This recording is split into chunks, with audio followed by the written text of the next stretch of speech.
Good morning. It's Captain Ken Young. This is Compassion in Las Vegas, the podcast.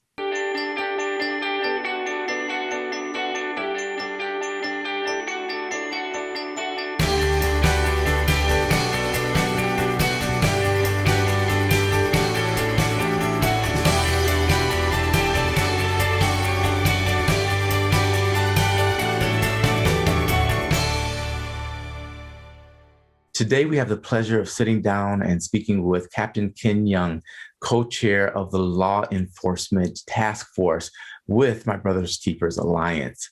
Captain Young, welcome to Compassion in Las Vegas, the podcast. I am so honored to have you on the show today because of your work in our community, your long history of first. You are a history maker and you are still making history today.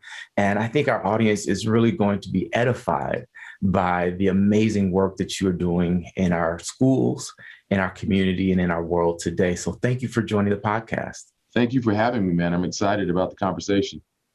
Yeah. So my first question, it's the hardest of the podcast. I ask every guest, and I promise you there is no wrong answer, but it's simply this. How do you define compassion? Well, I'm looking at it as, as taking not a sympathetic, but a heartfelt look at others as we do a service for others. Setting ourselves outside of the equation and looking at, with the gifts that I have, how can I service you? How can I make things better for you? That's a real basic look at it. It's a very generic look, but it's a heartfelt look. Yeah, I think that's a brilliant way to frame it. And I really appreciate your insight on that broad, huge topic, which is compassion. So we have you on the show today to talk about My Brother's Keeper Alliance. And that's an initiative actually started by our former president, President Barack Obama. So, it's kind of a big deal. It's a huge deal. Started back in 2014. It was introduced across the country. Las Vegas took a look at it. We weren't really ready for it at that time. We took another look at 2017 and things have just skyrocketed from there. We've done some wonderful things over the last several years. And what is your role within the organization? I'm one of the co-chairs for the Law Enforcement Task Force. Okay, awesome. So that means you play a hand in a lot of how this organization or alliance is operating within our city. Yes, as I tell young people, I'm at the table. So when a lot of the conversations are being had about how we're going to move forward and dealing with some of the issues that plague us as a community, I'm at the table and I'm involved in those conversations. Yeah. And we definitely have a lot of challenges here in Las Vegas, being the fifth largest school district in the nation. And right now, of course, with COVID having impacted us in the way it has, there are certainly a lot of issues to address. What does My Brother's Keeper Alliance focus in on primarily?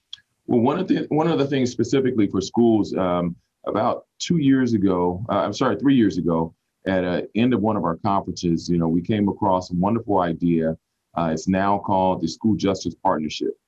Often in our careers, as law enforcement, as adults, as site administrators, teachers, we go, I wish I could have helped that kid, or I wish that we didn't have to punish them to this extent because we didn't have any other options. The School Justice Partnership, what it did was it allowed us to look at layers of ways of correcting a kid, not so much just discipline. A lot of times these kids, they didn't need discipline. They needed some new direction. So this allows now that kids can be handled from sometimes just the lowest, whether I'm just talking to them, giving them counseling. It's not always taking them before the magistrate, taking them to jail automatically. So for law enforcement, it gave us some extra tools. Yeah. Now, I want this conversation to center around the progress that is being made. I hear so often that nothing has changed. It's just like the 1960s and, nothing's getting better, but a lot of things are getting better. So that's where I want to focus in on. But before we get there, we need to set a baseline and create kind of a context for why this organization even exists. So could you share with us some of the challenges in the school system today, particularly around inequity among students of color? Okay, I'll kind of look at as it relates to law enforcement, and it's happening across the country, not just here. You look at the disproportionality of our young men of color. A Black and brown kids that are placed in our juvenile detention centers, a lot of times for what we consider low-level crimes. A kid is acting out in school, a kid has a pushing match, and often they end up in our juvenile system.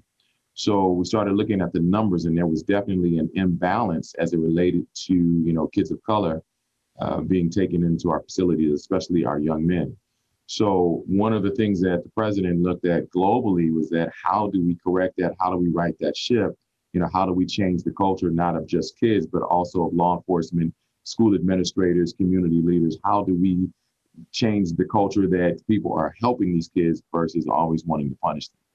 Now, before we get into the meat of our conversation, I want to hear a bit more about you, Ken Young. So you are the one that has blazed the trail in so many different arenas. You are not just a law enforcement officer. You are a veteran. You are a performer. You are a pastor's kid. Like, you are just so multifaceted. Just share a little bit about you and some of the highlights. Well, I'm originally from Oakland, California. Came to Las Vegas in 1982 as a member of the U.S. Air Force. Las Vegas was really not on my radar. And when I got here, I was like, it's definitely too hot for me to be here.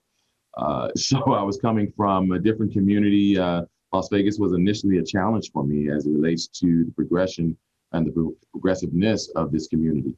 It's grown on me over the last almost 40 years.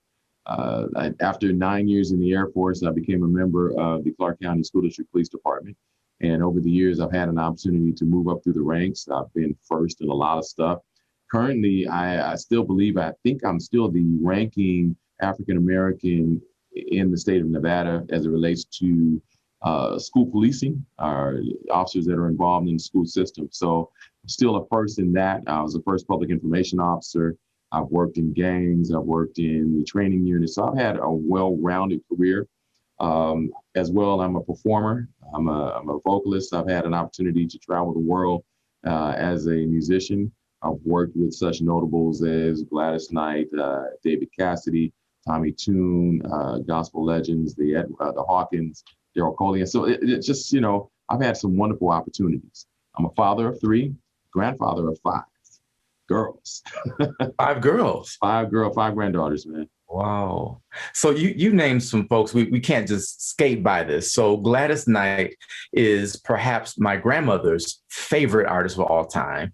She's also one of my favorites, and timeless, classic, just one of the best to ever do it. So you've worked with her. That's amazing. Daryl Coley is the voice of gospel. Yeah. I mean, no one like him. No one was like him before. No one will be like him. He has set the bar at an unreachable level. Hawkins, I mean, legendary. So I just want the audience that may not be familiar with some of these names to know, like, these are amazing individuals. Yeah, these were my influences. Daryl Coley and another gentleman, Derek Hughes, were responsible for me singing. I was a drummer, and they heard me clowning around. He was like, "Don't ever sit back on the drums again. Come to the mic." So it's a long story there, but it's a fun story. And here I am. Well, hey, I want to ask this: how does music impact the way you approach law enforcement? Well, it's about timing, and that's probably one of the best analogies I can give. It's timing. So as a musician, you have to understand how the music ebbs and flows. Same thing when in law enforcement. There's times when I have to be aggressive. There's times when I have to be compassionate. There's times when I have to be a counselor, a father, and an enforcer. So it's understanding, what's in front of you and then applying those skill sets in a timely manner. I want to take it way back to when you were little, Ken, and your first encounter with law enforcement. So growing up in Oakland, California, a lot of people don't know that I have a deep root with the Black Panthers. We were living around the corner from their headquarters, and then my cousin was married to Dr. Huey P. Newton. So we were up front and close and saw the initial start of and some of the things that they were doing in our community. So initially, law enforcement were not our friend, based on some of the things that we saw and how they were treating some of our elders. 1972, 73-ish, I had an encounter with an Officer Brown, who I was doing something that I shouldn't have done. And instead of him taking the enforcement route, he said, there's something about you. I'm not really sure what it is, but I want to go meet your parents. So he took me home. And from that point on, I had a new respect for law enforcement because it could have been worse. As my pastor would say, it could have gone another way. But he took the opportunity to get to know me there for a second and talk me through better decision making. That's powerful. He took the time to see beyond the activity you were engaged in and to see the person that you could become. Yes. Has that shaped the way you approach your work with kids today? Definitely. One of the wonderful things about being a part of the faith-based community, the areas that I worked, a lot of their kids, I knew their parents, I knew their grandparents, I knew their pastors, I knew their youth leaders at their churches. So often, I could come in and recognize a kid or recognize the family relation and be able to talk a kid down or talk a kid through, a lot of situations where some of my counterparts who weren't embedded in certain communities would not have had that opportunity. So in our community, there are people doing incredible work, advancing the cause of all people. And there's also a mistrust of law enforcement, of police officers, of cops. Have you ever dealt with mistrust on that level? And if so, how? Definitely. That's very consistent because of the career field. Automatically, people look at you and go, he's a law enforcement officer. So, he's sold out to the system. He may not understand, what it is to be a Black man anymore, and that couldn't be further from the truth. Every day that I get up, no matter what uniform or what clothes that I have on, first of all, I'm still a Black man. So I definitely understand, historically, what has happened. I understand historically the mistrust of law enforcement. So part of my goal is to try and help to change that thought, to change that process, that at some point somebody's going to say that he's a cop, but he's fair. He's a cop. He made those around him, act in a fair manner as best that he could. But do you think that there's an impact, almost reverse racism? I don't love that term, but I think it gives us a context for the question. Do you think that there's a reverse racism impact on learning outcomes or just community engagement in general? Yes. One of the things that I often, advocate is the need for cultural competency training within our school systems and in our community leaders. That, learning, how these cultures, what are some of the norms in a particular culture? Some people call it a stereotype, but if you look at it, it's a factual thing that in certain cultures, certain things are accepted, certain things are norms. So within that, do you think that there is an element of genetic cultural differences, or is it purely environmental? And here's what I mean. Is there a way to drill down on what truly impacts the culture of the individual versus this kind of blanket idea that because the skin tone is one thing, that person operates in a certain way? I guess the question we'd asked initially is, are you the norm or an exception? So in most cases, your experience would be an exception. Mine was a little similar as being a preacher's kid. We weren't supposed to do or say or, use certain languages, so my brothers and sisters and I, we had to learn how to curse, which is a whole story within itself. We had to learn or assimilate into certain things that other kids could do. But the expectation was that because I was a preacher's kid, that I had to act a certain way. Often because a kid lives in a certain zip code, he lives, in a certain area, geographical area, the expectation is that he or she is going to act a certain way. And that's because as a community, globally, we've been conditioned to look at the person's environment and not them as an individual. And how has COVID impacted that? Because I know you can't be physically present. I know we're going back soon, but since you're not physically present, how has that changed the way you do your job? Well, we switched over to the humanitarian efforts. That's what our mission became over the last year.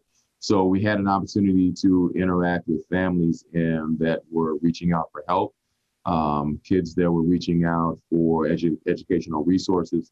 So, officers, now had an opportunity to see kids with their families, as they were coming to the schools to get certain assistances that were available. So as we're going back into school now, we have to refocus and we're looking at, what's our new approach now we're having this conversation now of reimagining policing in our schools. We're having that conversation. What does it look like going forward? We have other resources that are available now. We have the Harbor. We have the School Justice Partnership. So we're working more with site administrators and saying, hey, let's figure out how to keep these kids in school. Let's figure out how to keep little Will from making these bad decisions so that he can become a productive citizen. That's amazing. I'm glad to hear that. And reimagine is one of my favorite words right now, because with everything changing, like we don't have a choice. We have to reimagine from A to Z what we're doing. So that's exciting to hear. I want to return just really quickly to the subject of racism, and then we'll move forward with My Brother's Keepers Alliance. And so with your personal experience, have you experienced anything along the lines of internalized racism? Or I could ask it a different way. How has internalized racism impacted the way you came up in law enforcement and the way that you operate now with this new mentorship program? Well, I definitely have experienced it. Where, internally and externally, coming up, I came into at that time what they called the good old boy system.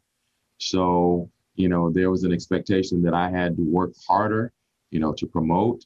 I had to ensure that my work was that much better than my counterparts.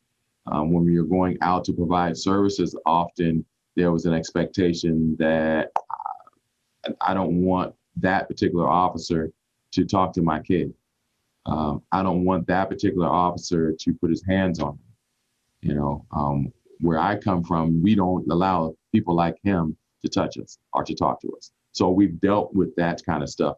Starting back in '91, it was still prevalent here in Nevada. Internally, it's like there was only a certain group of officers that were going to promote. There was only a certain group of officers that could work certain areas of town. So I've had to deal with those types of things. How does that feel? And I know that that's kind of like a fluffy question on the surface, but I want to go deeper than that. How does that feel when you know that is occurring or has occurred? You have two choices. You can get angry, or you can push forward and succeed and prove them wrong. And I chose the latter. There are times when I was angry. But that anger, as my parents would say, let that fuel, your forward progress. Yeah. What makes you angry today? Watching people now, some of my younger officers, younger counterparts, when they refuse to see where we're headed as the world is changing. Law enforcement used to be only about hook, book, let's get some stats. Now the stats are changing. It's like, how many kids can we help? And so often it's really discouraging to see when officers don't understand that this is where we're headed. Let's look at our stats of how many kids are going to come back 10 years later and say, hey, thanks for not arresting me. I am now the CEO of X, Y, and Z. I am now a proud business owner of this, or I'm a father, I have kids. That to me is like some of the biggest successes that we have. It's always heartfelt to me when I see these kids in the mall. They're adults now, they're business owners, they're parents, and they're doing some great things. Yeah, I'm at that in-between age now where my former teachers are seeing what I've become.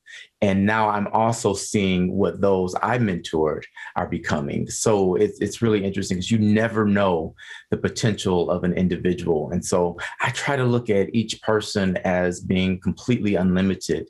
And while I may peg them as this or that, if they're interested in something completely different, I do try to encourage that so they can become what their heart desires. And it really is so rewarding to see what happens when you just give someone a chance. Yeah, definitely, man. Like I said, I'm a recipient of that. Somebody took an opportunity to see beyond where I was, It's like this kid could actually do some things. He could go on to do some great things in life. And so, I try and pass that on to officers, hey, take an opportunity, take a complete look as much as you can, with this kid.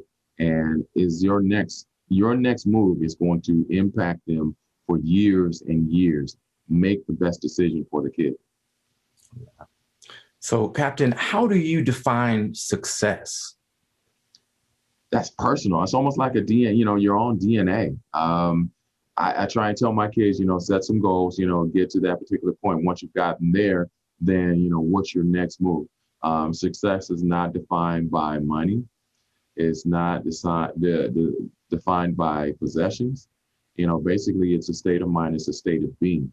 Do you feel comfortable in your skin based on the things that you're doing, the decisions that you're making on a daily basis? Is your presence making a difference by every environment that you touch? For me, that's success. I like that. So what I did not hear was a certain dollar value in the bank. No. So I know some very rich, wealthy folks that are miserable. The money didn't make them happy. It made them miserable. I would like to have the money, but that's not success for me. Mm-hmm. What is the thing you value most? Right now, it's respect.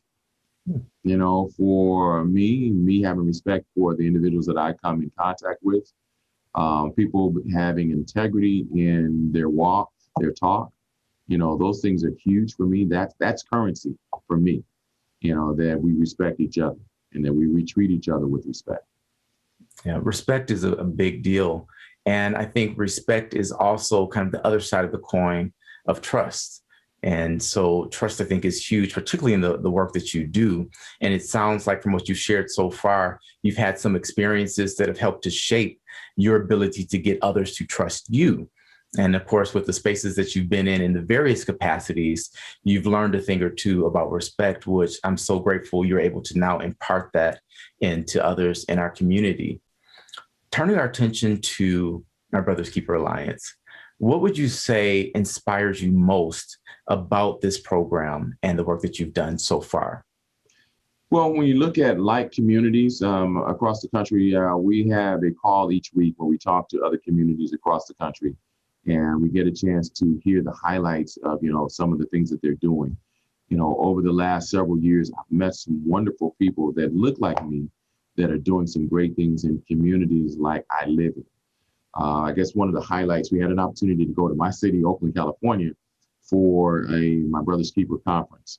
And we took a group of students, and the aha moment was when they got there and they saw some brothers that were slightly older than them, younger than me, that were CEOs. They were in charge, and they were doing some great things. They were doing some things that were global. They were doing some things that were impacting their communities locally. Some of them were doing well financially. And seeing these young men go, oh man, that could be me. He looks just like me. So that was a great aha moment. When we started looking at what's going on in our law enforcement communities here locally, us making some changes, getting people to sit down at the table to talk about some of the biases and the racism that's going on, not just in law enforcement, but across the communities. So those are some of the highlights for me, when I look at it, and what we're able to do within the schools, to change the ideology that not all kids are, if we're hammers, not all kids are nails. So, how do we change that? I'm taking that from my buddy, Jack Martin. How do we change, that narrative that we can actually help these kids that, they're going to be future great citizens? What I just heard in that is sometimes we have to be able to see a thing in order to aspire to it or to know it's possible for us. So that's one of the reasons I, of course, wanted to dive into the other facets of who you are, because, I just don't picture, the singing police officer. It's not a common thing. So Google me, man. No. But it's absolutely awesome.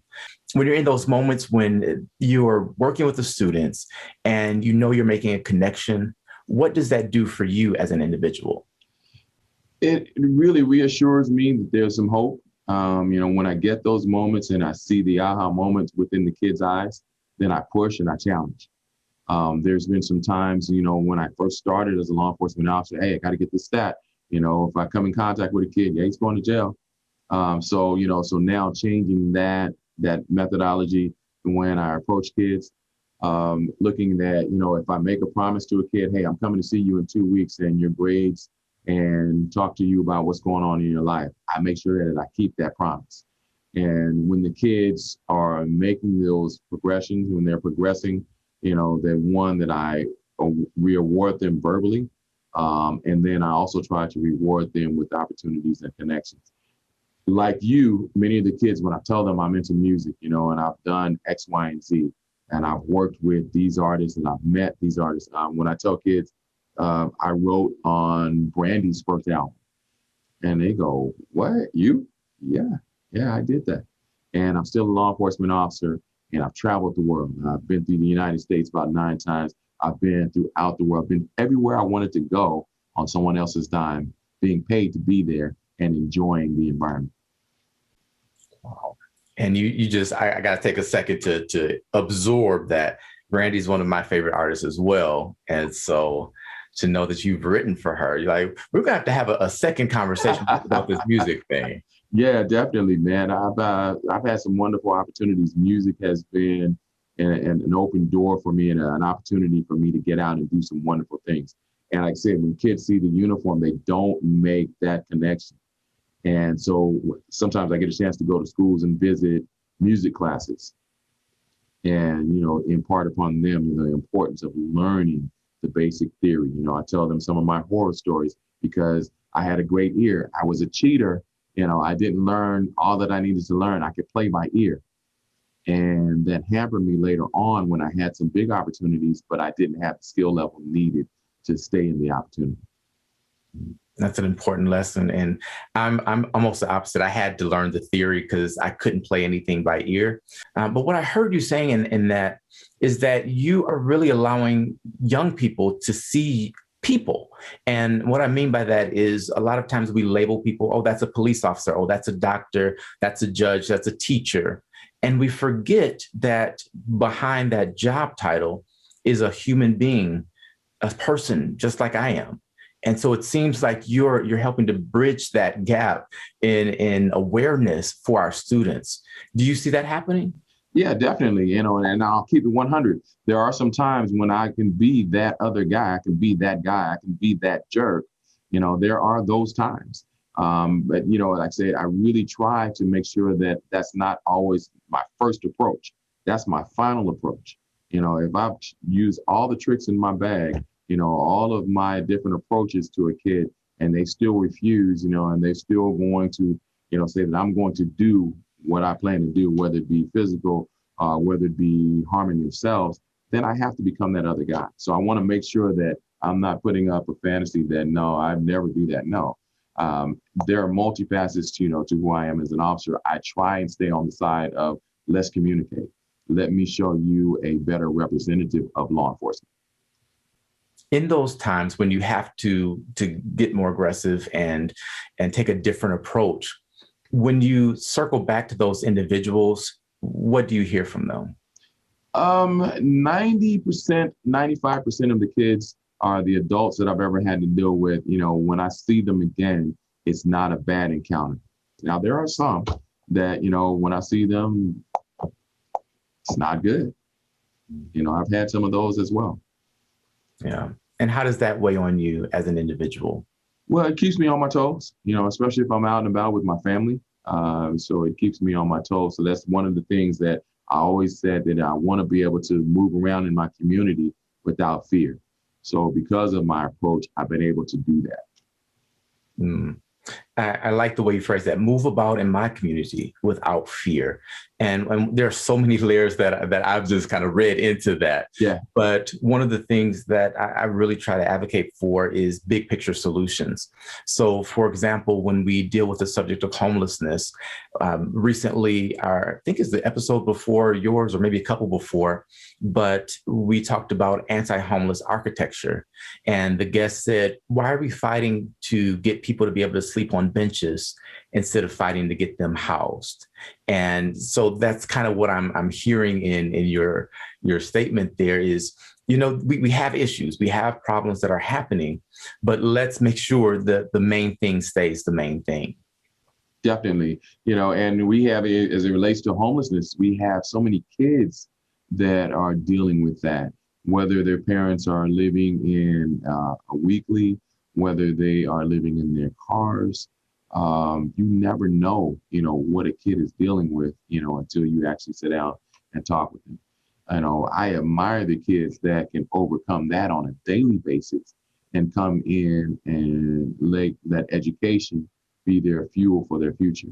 These are the kids a lot of times that are coming in, they're studying, they're working hard. It says, look, I'm going to go to school, so at some point I can come back and get my family out of this situation, whether it be through sports, academics, whatever.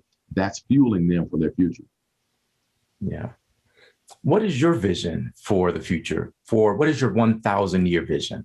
Oh my God, my 1,000-year vision. That I can look back and say that, I was able to help some kids or some young people to reevaluate their current position and put them on a path to future success. That, Ken Young was able to help, some kids, he gave opportunities. One of the things, coming up, like say playing around with Daryl Coley was, he said, hey, when you get the opportunity, you make sure that you help someone else. Same thing with some individuals here locally, like, hey, when you get the opportunity, you pass on the gift that I just gave you. So I want to be able to look back and hope that those opportunities, those gifts are helping somebody 1,000 years later, 100 years later, heck, 1 or 2 days later. That's beautiful.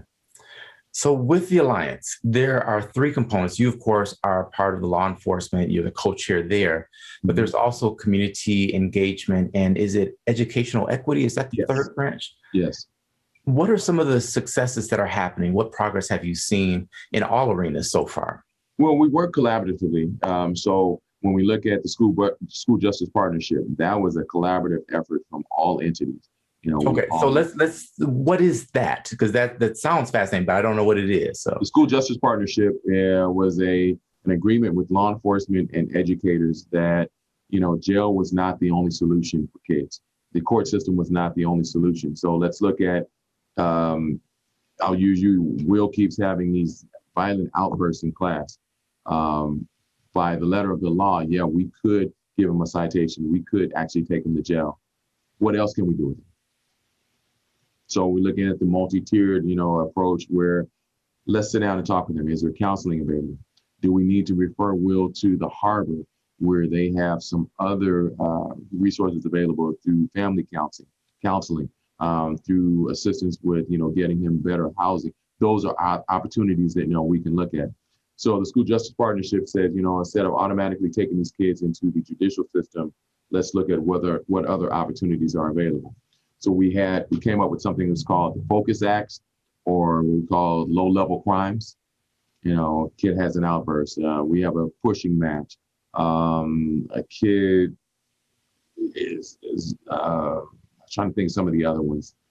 Just real basic, low-level stuff that, a lot of times an officer is on his way to juvenile going, man, this is a waste of time. So there's a partnership between the school district and law enforcement and the judicial system that says, hey, you guys take a look at the other opportunities, also through the restorative process, as you mentioned earlier. Got you. Thank you for sharing that, because I didn't know quite what it meant. I figured it was something along those lines, but thank you for making that more clear. And is this something that's happening district-wide, or is it just being piloted in certain schools? No, it's district-wide. We came around in 2018 is when we started that process, and through a series of sit-down meetings, talking with the administrators, talking with the local judicial system, we were able to get that into the school system. So across the board now, that's something that's being employed. And we've seen a reduction in numbers in students being taken into the juvenile system, somewhere around between 28 and 30%, Wow. down as it relates to our kids of color, especially. Mm-hmm. And with that, what is the difference as far as the rate of justice involved youth for students of color versus their white counterparts? I don't have those numbers in front of me, but I can tell you there was a very large imbalance. I'll be honest and tell you that it was, alarming when you looked at the numbers that, hey, wait a minute, that, why are so many African American, and so many Hispanic kids been taken in where their white counterparts are not? So we started looking at that from a law enforcement side, what are we doing because we're a part of this process. We started asking the educators, how are the kids being referred to us? And so, we started, pushing on, one, cultural competency, getting, implicit bias training, talking about first contact training. Just because a kid does this, do you automatically refer them to the dean's office or to the principal's office, whoever's handling discipline? I think that makes a huge difference when they know that opportunity exists. Sometimes it's easy to feel hopeless. I'm an adult. I've been an adult a little while. I won't say how many years, but I've been an adult for a while. And it's easy for me to feel hopeless. So going back to my younger self, if I didn't have opportunities in front of me or something to live for or work towards, that takes away hope. And for me, hope is really the energy of our future. If we don't have that, then what do we really have? So I just want to take this moment to say thank you for providing a space of hope for our students. Thank you, man, for the opportunity to kind of talk about some of these things. It's just really alarming when you see some of the things that we take for granted. Like you get a kid that lives in North Las Vegas that has never been to Henderson. A kid that lives in Henderson has never been to the Strip. So these things that we take for granted, that help to shape, who we are. Based on the environment. Some of these kids have never had those opportunities. So when we pair them up, with a mentor, a mentor is there to help provide and expose them to all these things that are around them to help shape, their future. Yeah. And you took me back again. So there are kids in our city that have never actually been to the Strip. Correct. And you go, wait a minute, it's 2021. And that's still true in a lot of areas. Wow. Exactly. And that for me gives some additional context to the need for what you're doing and the value of it. And it also provides another source of, we'll say, energy. The energy right now is frustration because we have so much available and we know the answers to the challenges we are facing. And sometimes it just doesn't feel like we are implementing the solutions that are right in front of us. Could you share a little bit of your insight on that? Well, here's the encouraging part of that, is that we have people that are in your age group that are stepping forward. You look at people like Minister Stretch, that are doing some wonderful things in the community. Everybody doesn't understand his approach, but I admire the fact that he's willing to get out there.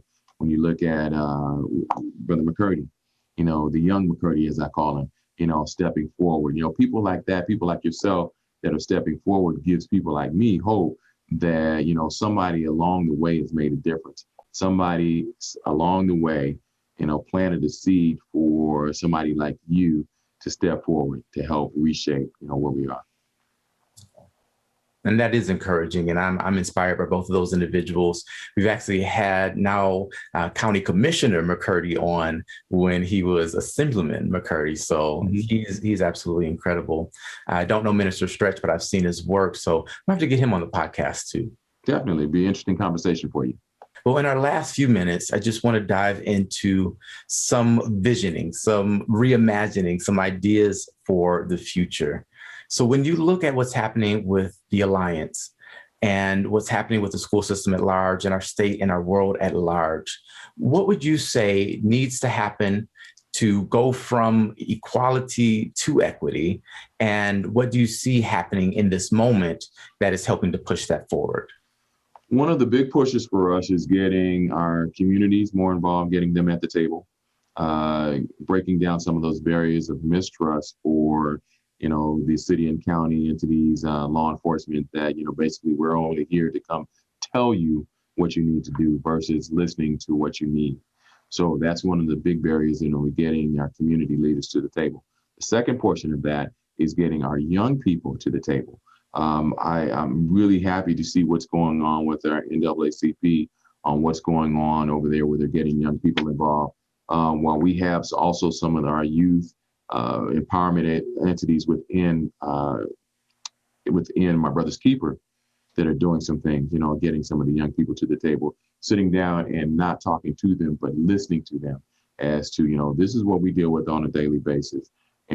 This is what we need. So how do we get them those resources to help them make them successful? How do we make them accountable, to those things, that says, if you're going to get this, how are you going to get there? And how do I make sure that you remain accountable to get to that particular space? You mentioned working with the students in that way, and you sent me back to hearing as a child, you don't know what being sad is. You don't know what hard is. And so when we're dealing with this mental health aspect, because that's really what you're talking about, being heard is a huge mental health practice, just being able to be listened to. Do you also work with parents and help them to understand that aspect? We try when we get those opportunities. Yes. Sitting down with parents and doing parent-focused meetings to talk about how to deal with kids is not our main focus right now as law enforcement. Through My Brother's Keeper, yes, there are those opportunities. Through other organizations like the Harbor, through NAACP, there are those opportunities. And when we get the opportunity to come in as guests and talk to parents, it's eye-opening. But I think it's in the Parents Handbook, Chapter 5, page 4. We have to be able to say that you don't know what it is to be grown. You don't know what we went through. That's one thing we do as parents. Yeah, uphill both ways. That's in right. The snow and the heat at the same time. I ate what was before me, and then my parents cooked it. I had to eat. So. Yeah, that's so funny. What do you do to take care of your mental health? What are some of your self-care practices? I'm really a kind of a loner in a sense. I do so many things in the public eye, whether it be performing or serving as a law enforcement officer, that a lot of times, I really, really, really enjoy quiet time. I'm getting back into, my times of sitting down with a good book. I enjoy mysteries, sitting down, doing time with my family. We are television buffs, we enjoy action movies and things like that. So those are things that I do in my downtime. I'm learning now how to communicate about me to others better. A lot of times, I was one of those internalizers, so I just keep it all in. So I'm learning now how that's really important. My wife is the communicator. So I'm learning now how to communicate better about what's going on with me, in me, and where I'm headed. I think that journey to self-love is a lifelong journey, and we're constantly learning who we are. And I feel as though the better I know myself, the better I'm able to begin to know you. So I'm really appreciative of you sharing that as an aspect of self-care. Definitely, man. Like I say, finding out who you are sometimes can be kind of scary, when you get there and you really, really look in the mirror. So I'm learning to appreciate that person. Like I say, I'm not grown yet. So I'm still learning. I'm still growing. What can we do as a community to help support My Brother's Keeper Alliance, your work in the school system, law enforcement as a whole? How can we be supportive of you? Get involved. And did I mention get involved? That's the biggest thing. It's easy to sit on the sidelines and go, that's some crap, or, that's, I don't have time for that, or, they're not really in the community, or they're not of the community, they're not from. It's easy to sit back and throw rocks, so we say, hey, come to the table.